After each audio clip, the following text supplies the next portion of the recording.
Binada həm yaşayış var, həm də söküntü gedir.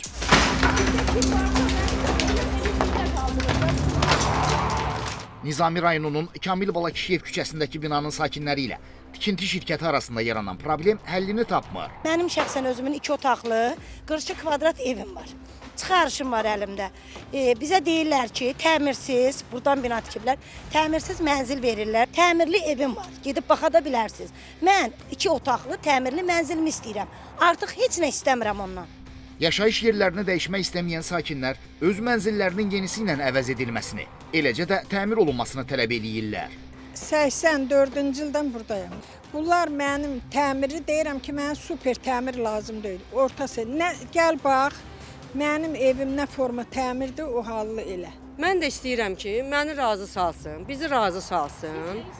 Mən hardasa gücüm çatan qədəri, uşaqlarımın öz otağı ayrı-ayrı olsun, birin remontlu hamam tualeti versin, o 2 uşağıma düşən otaqları özləri remont eləyəcək. Sözgedən şirkət Orbita MTK tərəfindən isə sakinləri təhlükəsiz şəraitdə köçürməyə çalışdıqlarını, eləcə də ərazidə mənzillərin sayının şişirdildiyini dedilər. Bildirdilər ki, burada aparılan söküntü işləri evlərini satıb gedən sakinlərin razılığı ilə aparılar. Layihə üzrə gedir 88 otaq mənzil.